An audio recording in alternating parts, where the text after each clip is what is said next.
October action peaks when a cold front is passing through. We wake up each day to stare at the forecast, hoping for a drop.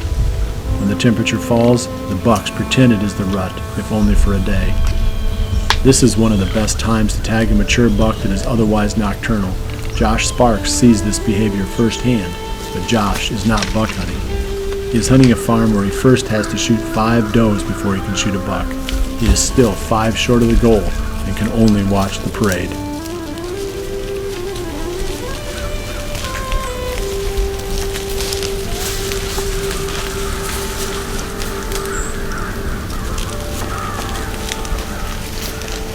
I'm going to stick in here probably for another 15-20 minutes, and if a doe does work in, try to give her a shot, but otherwise, just a super awesome hunt. It's always really cool to see that many bucks on one sit, but let alone that close and that many mature bucks that, in a different situation, I would have been really, really happy to shoot. So this is what it's all about. Love this time of year, and hopefully the action continues for all of us, across the staff, and anybody watching this cold front's just really got everything fired up. So should be a good rest of the week. That same evening, 680 miles to the east in southern Tennessee, Jeremiah Roberson heads out to hunt a big 10-pointer that he hopes the passing cold front will bring out in daylight. We finally got a good cold front here, and the moon is perfect. It's overhead in the evenings, right at prime time anyway, and there just so happens to be a really nice 10-point back here on this farm. So where I'm going to set this evening is right on the edge of about a 1-acre alfalfa field. I'm getting pictures of a lot of deer using the field. Winds out of the north. Perfect access, real easy to get to. So hopefully tonight will be the night and some of these bigger bucks will show up.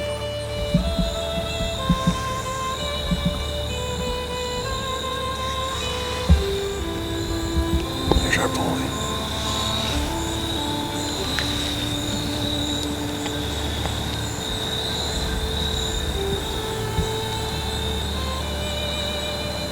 Just gotta get him to close the distance.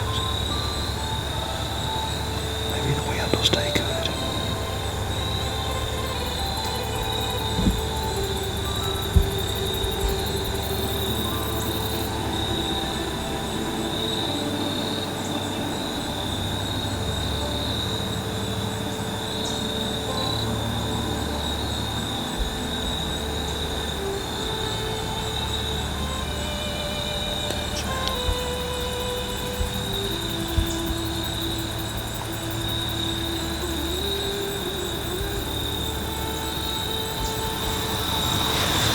Well, the more I've sat and thought about it, the more I want to get down and get out of here. I just don't feel like it's real high odds of that buck coming back out after he left the field. But I think my plan is to try to get in that gilly blind. It's just as quick as this wind switches out of the south. There's several good hunting days left. The temperatures are going to be cooler for these next few days too. So all I can do is keep trying, and maybe I'll get lucky. Sure was nice to lay eyes on him. He's everything I thought he was, so I'd sure love to have him. Fill my second tag on him any day.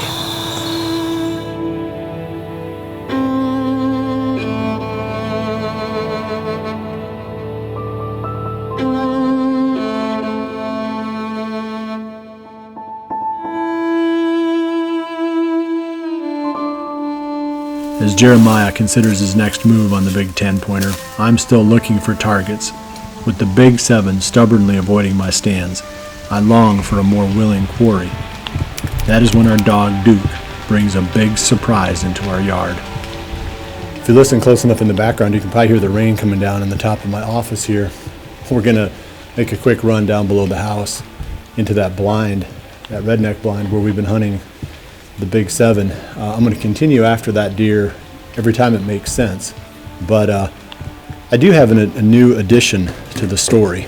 Duke, despite all of his degraded qualities, does occasionally do something good, and he brought this antler up. I don't know where he found it. He doesn't range very far from the house, so it had to be around here someplace. But this is the left side off the lone oak buck from last year. I mean, you can tell by this little ridge along the bottom. Obviously a bunch of it got chewed because he was a pretty long time deer. But so the lone oak buck lives, you know, and that was the one question that I had. I didn't see him after November 10th last season. We didn't find any antlers from him, so I thought, well, maybe the deer, you know, died during the winter or he moved off or whatever. He was a really good deer last year, and it'd just be fun to see what he looks like from 5 to 6. So hopefully I can at least get pictures of him. Like I said, this evening we're going down to the blind, down below the house here. There is some chance that that big 7 is you know, going to come by. I mean, it's cool. It's you know, probably high 40s today, so there's no reason why the deer wouldn't move.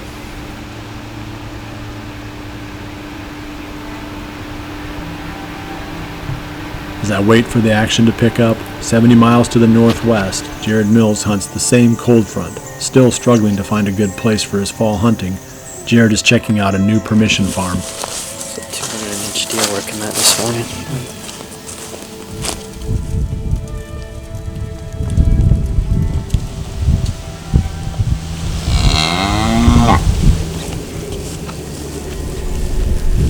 Well, it's the afternoon of October 14th. And it's crazy. I don't know if I've ever seen anything like this, but you can see behind me the snow is coming down hard.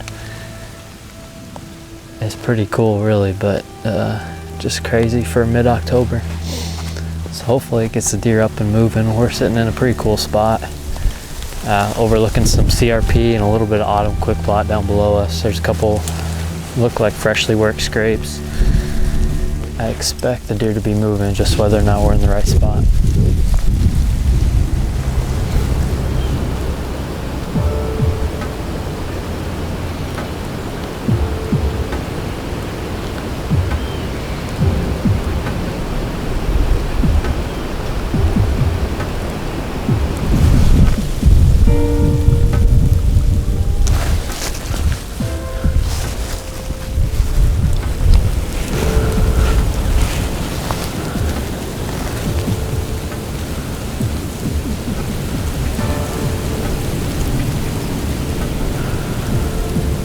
It's 6:20 now. It's good to finally see a solid buck. He was standing down below us about 30 yards. Like a 3 or 4 year old, good looking deer. I'd probably maybe lean towards a 4-year-old. He's one that could definitely be something another year or two. So we got probably 15-20 minutes left with this cloudy as it is. It's getting dark quick. There's also a small buck that worked out in front of him, so they're starting to move. This was a good farm, but Jared plans to continue scouting other properties. Back on my big and beastie plot, the deer are starting to move.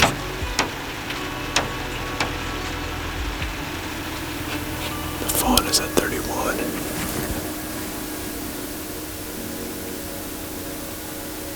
Oh, there goes it.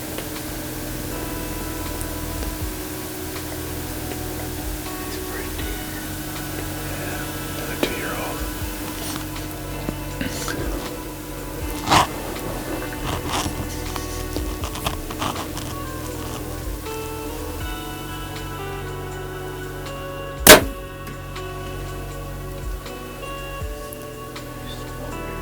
We got about 20 minutes left of legal shooting time, but we're running out of camera light fast. You know, decent hunt.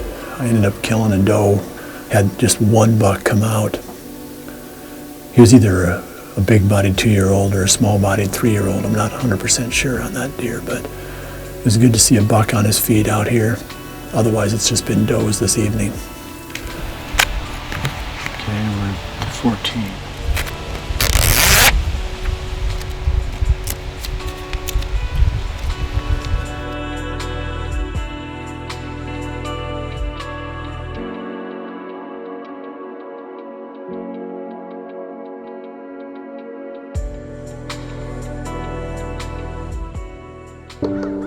Iowa's early muzzleloader season in mid-October is one of the Byers' favorite times.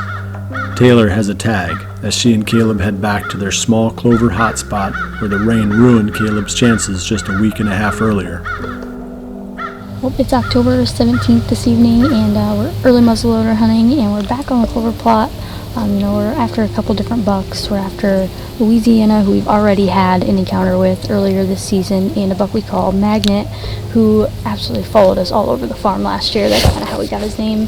Unfortunately, we haven't caught up to him yet this season. He's not a magnet this year. No, hopefully maybe tonight. With this weather's absolutely perfect today. The pressure's through the roof.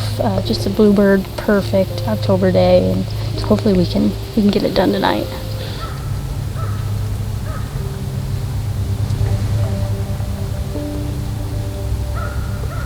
The evening disappoints as Caleb and Taylor see only a doe. But 10 hours east, the action is a lot faster as Jeremiah Roberson renews his quest for the big Tennessee 10-pointer. It's the evening of October the 17th, and I'm back in here after this big 10-point again. Matter of fact, I can't ever remember hunting a deer this big and having this many encounters with him. I mean, I've been in here twice, and I saw him twice. And the second time, he came in to my right, within bow range. He worked us great, and I just didn't have any shooting lanes. I'm thinking that with a north wind, he's subject to be bedded to my west, where he was at the very first day. That's my hope. We'll see. I know I am in his core area. I mean, this buck is not far from me right now. If he was more than a couple hundred yards, it would shock me. But he's probably on one of these little points that jut out over these main hollows. So, like I said, I couldn't be more excited. I mean, it's just a matter of time. I'm either going to kill him or run him off. So, maybe this third time's a charm, and he'll cooperate and give me the shot I've always dreamed of.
Well, the third time was a charm. Oh, man. And he stepped out right where I needed him to. Looked like he may have dropped a little. I'm gonna get down while I've got just a little bit of light right here and go look at my arrow and see what I got, but hopefully that'll do it. That may end my Tennessee buck season anyway. All right, so it's been almost an hour, and I'm pretty lucky to have the landowner and a friend of mine, Philip, to help me do the recovery. And I think we should be able to go. I'm not going to waste a bunch of time looking for blood out in this field. I think we can go right there, pick up the blood, and we'll just have to kind of play it by ear. If I hit him like I think I did, then he'll be less than 150 yards.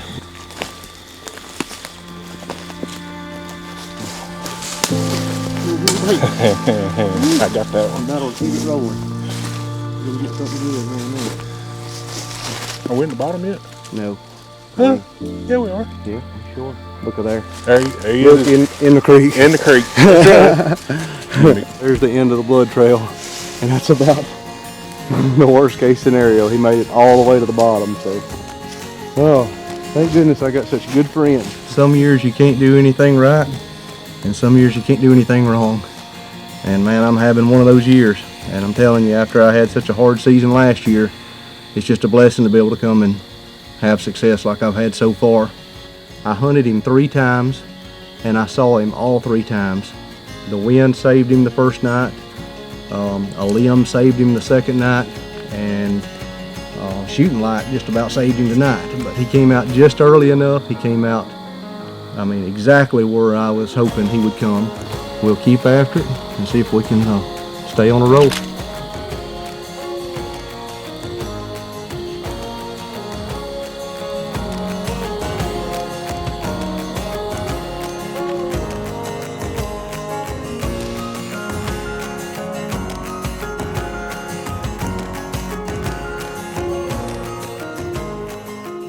The next day, back in southern Iowa, Owen Riegler starts hunting his 3rd huge target buck. The buck is one Owen calls Uno, a deer that he has a lot of history with. But the spot where Owen is hunting is on the fringe of Uno's range. The deer has only been showing up on Owen's trail cameras every 4 or 5 days. Hoping this is one of those days, Owen heads to the blind.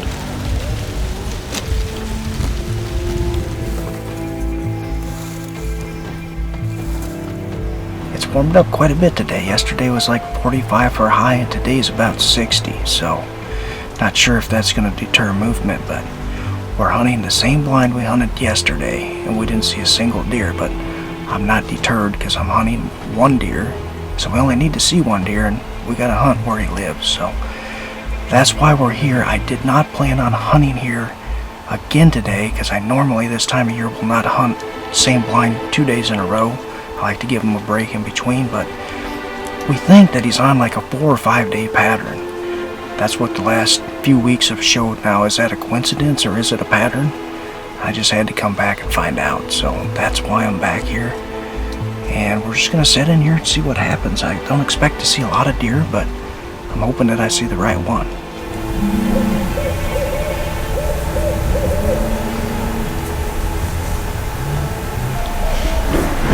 Owen's hunt for Uno is a bust, but Owen still has big plans for that deer. Earlier that same evening, Taylor and Caleb Byers snuck into the same tree stand where 2 years in a row they pulled a switcheroo to tag a great buck. This time, only Taylor is carrying a weapon, a muzzleloader.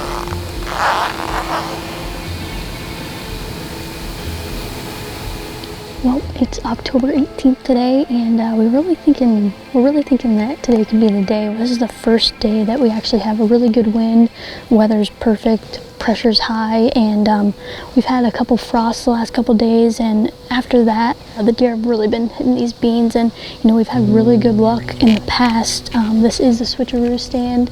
It's been very generous to us the last 2 years, so hopefully it's my turn this year, and we can get it done. I have the smoke pole in hand. And like I said, it's October 18th. Typically that's not like a high odds day, but I've been muzzleloader hunting for, I think this is the 6th year now, and I've shot 2 of my 4 bucks on October 18th, so hopefully this is lucky number 3 tonight.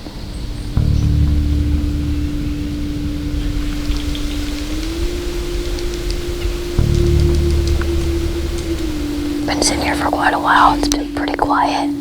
We just heard some deer, I believe it's deer, cross the creek up here. It's typically what they do. Cross up here and then swing around this end, come out here and feed. So hopefully our boy is one of them.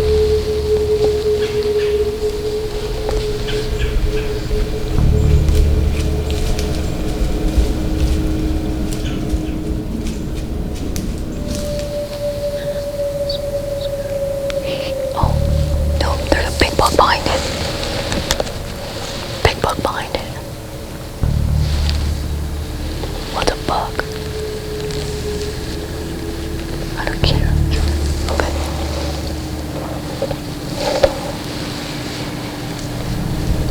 It's that buck you had last year. The king come across the river.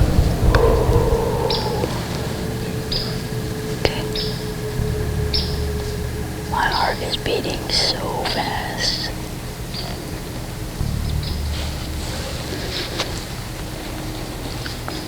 I don't even know where I'm gonna stop this buck at.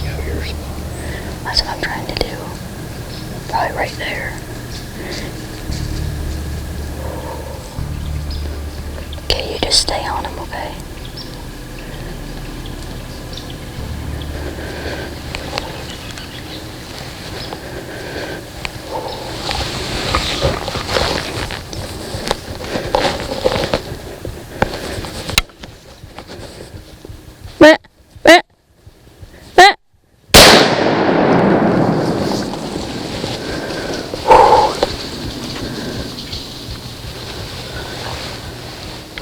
Just went down. Yes. Congratulations. That is a freaking giant tail. Oh my god. You almost killed him last year. I'm shaking so bad. What is that? 25, 30 yards? He was in bow range, that's for sure. Oh, and that's exactly what this stand is set up for. I'm pumped. Who'd have thought a muzzleloader kill? It was like a bow kill, though. It was exactly so like, long. and he came in following a doe. I mean, it is. My heart was freaking. It's October 18th. I mean, oh my gosh, I can't wait to get down and go check him out. This is awesome. Hopefully, our season continues in this direction. Great shot. Thank you. Wow. Well, we just climbed down. We're at the base of the tree, and you know, after the season I had last year, the fact that we're about to walk up on this deer right now is a feeling like you wouldn't believe. It's like shooting my first deer all over again. I am ecstatic at this point. Should we go over? Oh, we're still recording. That was for a trail camera, by the way.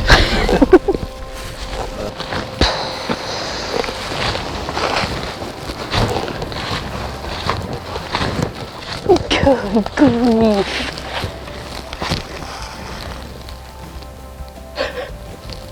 What did we just do? That's awesome. I am so pumped right now.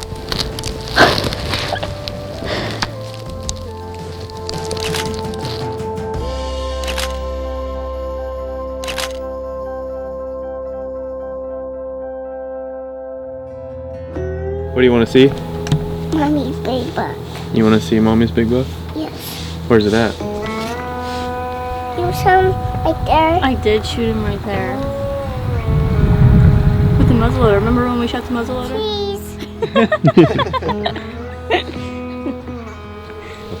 So just a surreal feeling. I mean, you know when you go into a spot and you're just like, okay, today is the day it's gonna happen. And then it comes together and it does, and it's one of those feelings you can't get rid of, you can't get enough of, and that's what last night's hunt was. Byers show us once again something we all learned when we were young. Hunting is a family activity, one that fathers pass down to sons and daughters, one that uncles pass down to nephews and nieces. The relationships forged in the blind and stand are more important than filled tags. It was a day the Byers will remember forever. Now, just past mid-October, our hope grows that the month's notorious lull will soon end. The last 2 weeks of October can produce some of the best hunting of the year. Those 2 weeks are a great opening act for the main event. The excitement level is rising each day. Very soon we will be chasing November.